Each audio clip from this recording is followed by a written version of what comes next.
The wind drifted over the plains like a tired lullaby, cool and persistent, brushing against the cracked earth and whispering softly through the skeletal trees.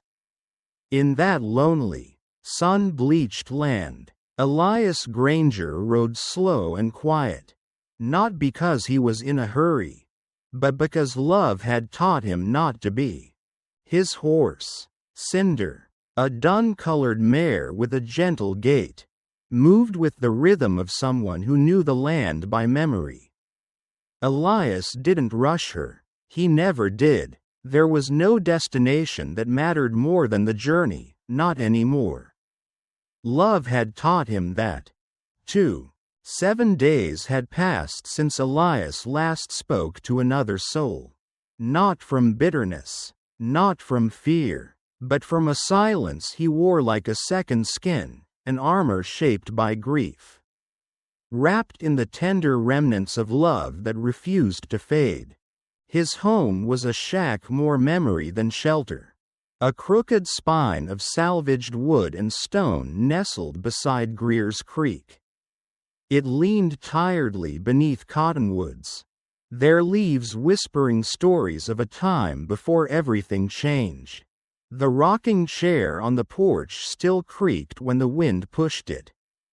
Clara's chair, and sometimes, in the still of night, Elias would sit in it and remember the way she rocked it. Arms cradling the child they had barely known. Clara. Her name lingered on the edge of everything Elias did. In the curve of the trail he carved to the barn. In the way he brushed his fingers across the cradle she once sang over. His love for her was not gone. Just transformed, woven into the land, into the things he refused to abandon. Her memory was a presence, not a ghost. A soft light in the endless dusk of his days. She'd been warmth in a cold world. Clara, where the war had carved hard edges into Elias. She had softened them, slowly, like water on stone. He remembered the first time she touched his hand. How he'd almost pulled away, too used to pain disguised as kindness. But she had held on gently. Steady, patient. That was love, wasn't it? Not fireworks, not storms, just the choice to hold on. They'd had a little girl. Just once, just briefly. She'd never cried. Fever came like a thief in the night. And by morning, Clara's skin was cold and their baby's breath never came. Elias buried them both beneath the big oak behind the barn. He carved Clara's name into the bark with a shaking knife. There was no ceremony, no headstone, just his knees in the dirt. And his love, raw and helpless, mingled with tears he saved for darkness. Every morning after, he woke because Clara would have wanted him to. He tended the land not because it gave him joy, but because she had loved the smell of turned soil, the shape of tomatoes on the vine. Every evening he lit the lamp, not out of necessity, but because he could still hear her hum as she walked through the house at dusk. And he couldn't bear for that hum to vanish. The townsfolk of Dry Hollow had once respected Elias. Now they feared him. A man alone too long becomes legend or cautionary tale.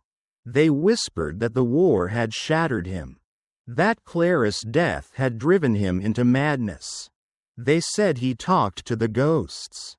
But what they didn't understand was this: when love is deep enough, it never leaves. It just changes shape. And Elias did talk to Clara. When he set the table for one.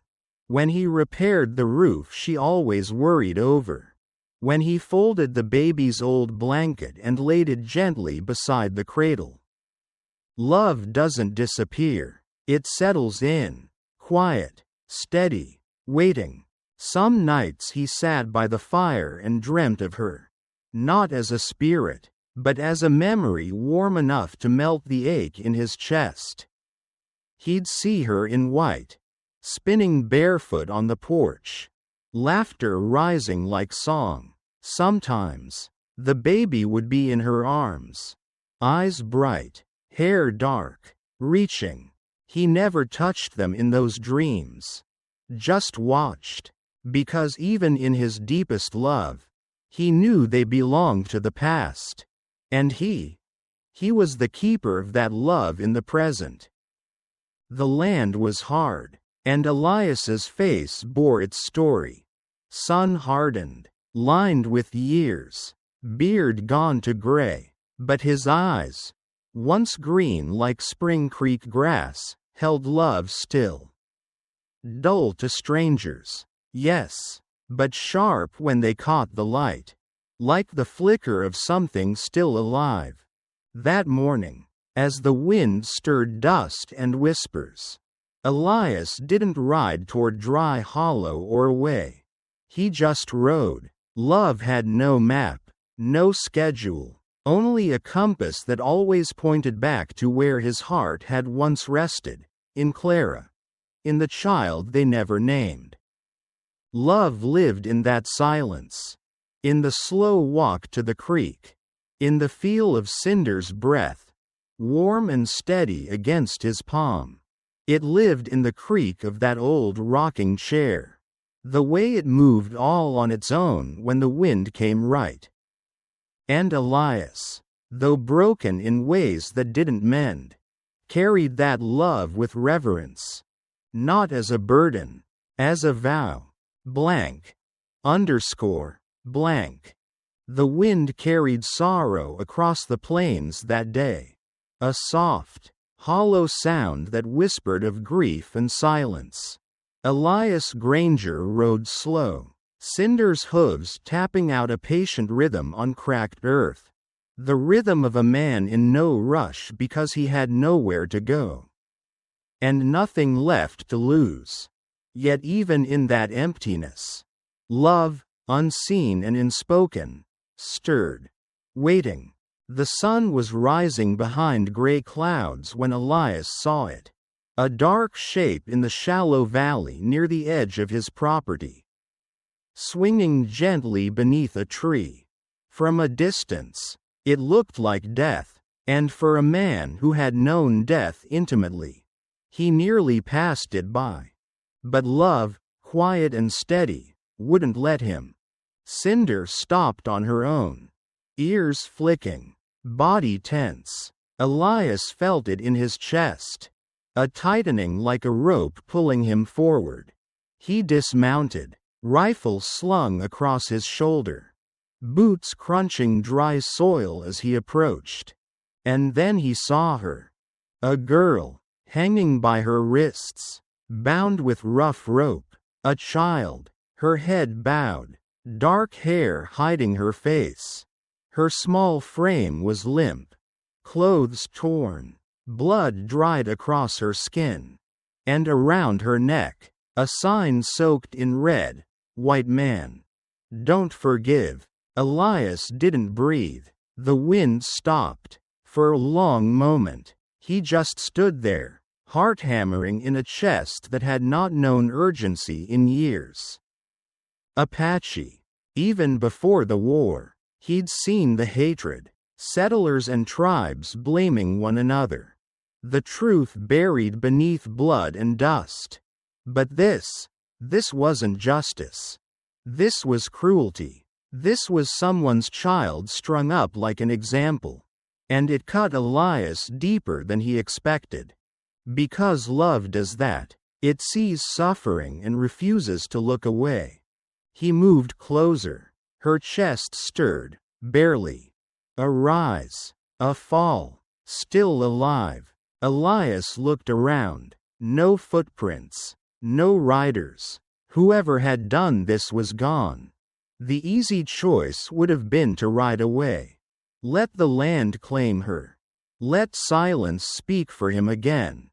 But silence had once taken Clara. And their baby. And he had never forgiven himself for all the things he hadn't said. All the moments he hadn't reached out. He stepped forward, pulled out his knife, and cut the ropes. She collapsed like cloth, a soft thud that made his jaw tighten. A low moan escaped her lips. Fever clung to her skin, heat radiating off her like a warning. Her lips were cracked. She was so light in his arms, too light. Starved, abandoned. He cradled her close, whispering, "God help me." Because love, real love, demands action, not answers. He lifted her onto Cinder's saddle, walked beside the mare back to the cabin, checking over his shoulder every few minutes. Not from fear for himself, but fear that someone would come for her again. At the cabin, he carried her inside, laid her on Clara's old cot, the same one where his wife once nursed dreams that never came true. He bathed the girl's wounds, cleaned her wrists, spooned broth into her cracked lips, one trembling mouthful at a time. She never opened her eyes. That night, Elias sat beside her, the fire painting shadows on the walls, the room heavy with a past that never left. But in that moment, as he watched over a broken child he didn't know, he felt something stir in the silence, something like love. Not the soft kind, not the romantic kind, the kind forged from sacrifice, the kind shaped like Clara's hands, always doing, always giving, the kind that says, "You matter. You live." He didn't ask her name. Didn't need to. Not yet. He spoke gently, like he was afraid to break her. "You're safe now," he said, though he wasn't sure it was true. But he meant it. She didn't speak, just stared, her eyes full of fear. Not of death, but of being hurt again. Elias saw it, and he didn't look away. Because love doesn't flinch when it meets pain. It holds its gaze. Over the next days, he left water where she could reach it, left food close but not too close, sat quietly by the fire, never pressing, never rushing, just waiting, letting her know she wasn't alone. And love grew, not in grand gestures, but in little ones, the way he changed her bandages while she pretended to sleep. The way he turned his back so she could feel safe enough to eat. The way he let silence be its own kind of language. He saw her behind the chair, gripping the fireplace poker like a weapon. Her body rigid, eyes wild. "I'm not going to hurt you," he said, voice soft, steady. Love didn't need her trust right away. It just needed her to live.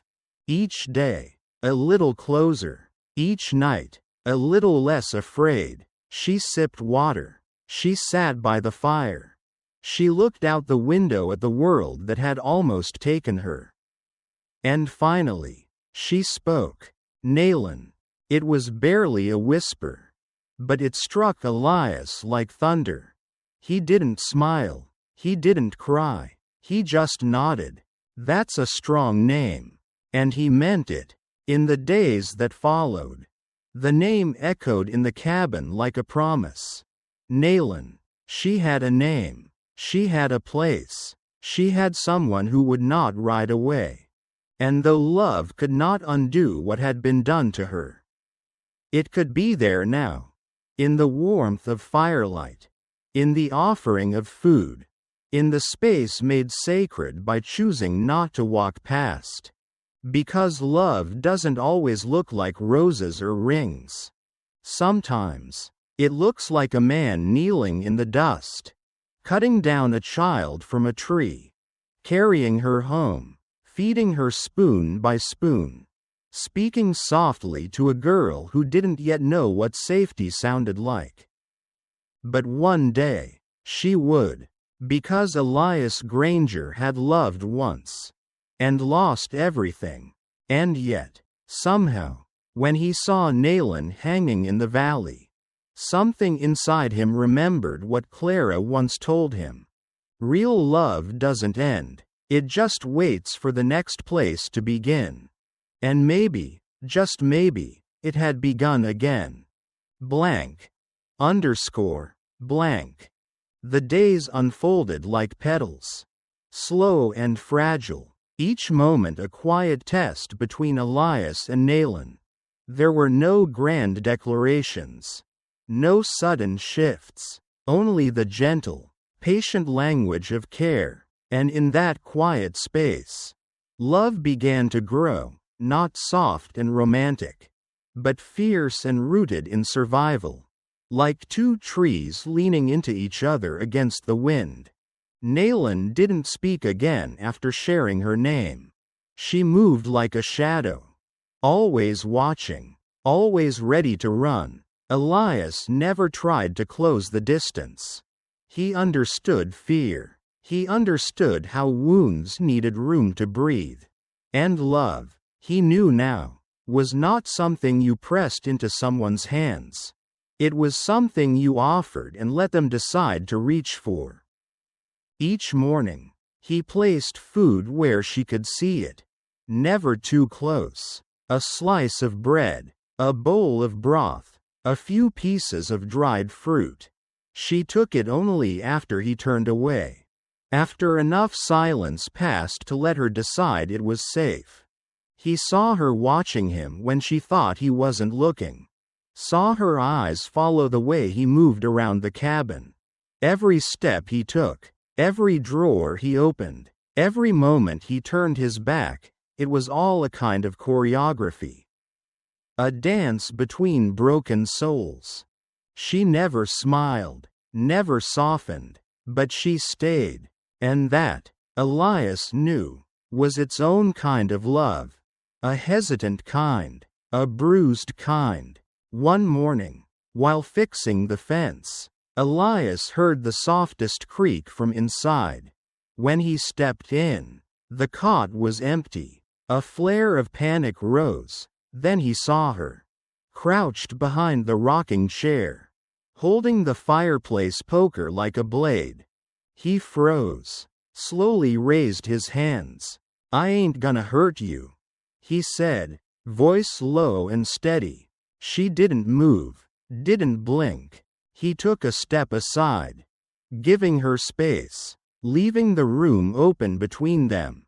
"You're safe here," he said again. "No one's going to touch you again." She hissed a breath, not words, just disbelief. Elias saw it in her face, the cut at her lip, the storm in her eyes. She looked less like a child than a creature who'd been hunted and barely survived. Still, he made tea, sat it on the floor between them. Not near her, just near enough. "Hungry?" No answer. He turned away, busied himself with the fire. When he glanced back, she was crawling forward, fingers curled tight around the cup.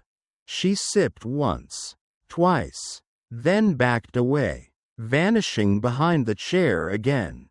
But she drank it, and Elias said nothing. Love didn't need to celebrate every victory. It just kept showing up. Day after day, this became their rhythm. He would work, she would watch, he would leave food, she would eat. Sometimes he found her asleep in the chair by the fire, arms wrapped around her knees, head tilted toward the flame. Sometimes, he thought he heard her whisper things in a language he didn't understand.